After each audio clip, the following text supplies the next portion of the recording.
Bionz. ඔයාට account එකක් හදනකොට මුලින්ම එනවා මෙහෙම ඔයාට Gmail address එකක් දාලා account එක හදන්න කියලා. එතකොට ඔයාට Gmail address එකක් නැත්නම් මුලින්ම Gmail address එක හදාගන්න. ඊට පස්සේ ඔයා මෙතන ඔයාගේ Gmail address එක type කරන්න.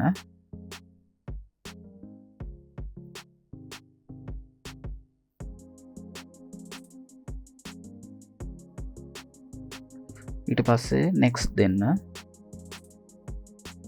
හරි ඊට පස්සේ ඔයාගේ Gmail address එකට verification code එකක් එයි.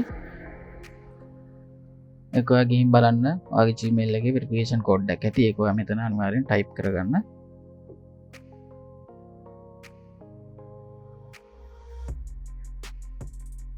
හරි ඊට පස්සේ ඔයාට මෙතන password එකක් create කරන්න යනවා. ඒතකොට ඔයා මෙතන strong password එකක් create කරගන්න. මතක හිටින හොඳ password එක. ඉලක්කම් අකුරු හැමදේම කවලමේ.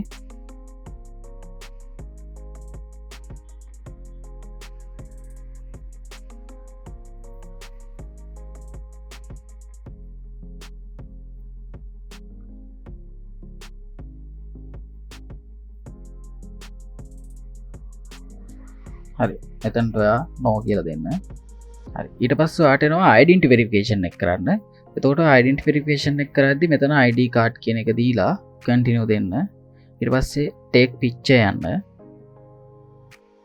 එතකොට මේ වගේ තමයි මෙතන cam account එන්නේ. එතකොට ඔයාලට පුළුවන් මෙතනට ඒගොල්ලෝ කියන විදිහට identity එකේ front side එක සහ back side එක scan කරලා identity එක verify කරගන්න මෙතනින් පුළුවන්. ඉතින් ඊට පස්සේ මෙතන එන්නේ name එකයි ඒ ටික fill කරගන්න. අපි බලමු කොහොමද ඒ ටික fill කරගන්න කියලා.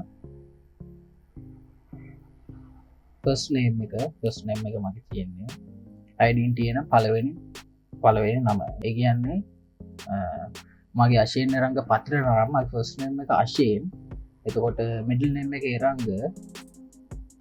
එතකොට last name එක තමයි පත්‍ර.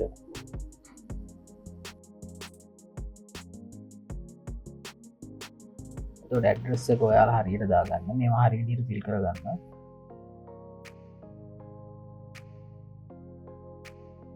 හරි ඇඩ්‍රස් එකත් ගහලා ඉවර නම් ඔයාට ඊළඟ තියෙන postal code එක ගහගන්න. postal code එක දන්නේ නැති කෙනෙක් ඉන්නවා නම් තමන්ගේ නගරේ නම ගහලා postal code කියලා අගට ගහලා search කරාම Google එකේ postal code එක එනවා. ඒක ගහගන්න පුළුවන්. ඊට පස්සේ postal code එක ගහලා city එකක් type කරලා මෙතන continue දුන්නාට පස්සේ අපේ account එක හදලා ඉවරයි. අපි දැන් account එක හදාගෙන ඉවරයි. අපිට මේ account එක verify වෙලා නම් verify වුණාට පස්සේ මෙතනින් කොළ පාට්ට verify කියලා වැටෙනවා. ඉතින් මේ විදිහට අපේ account එකක් හදාගත්ත මූලික පියවර ටික අපි අවසන්. දැන් එතකොට අපේ account එක තියෙනවා verify වෙලක් තියෙනවා. දැන් අපිට තියෙන්නේ මේකේ security පැත්ත හදාගන්න. එතකොට මම මේ security පැත්ත හදන එක ගැන ඊළඟට වීඩියෝ එකකින් ගේන්නම්.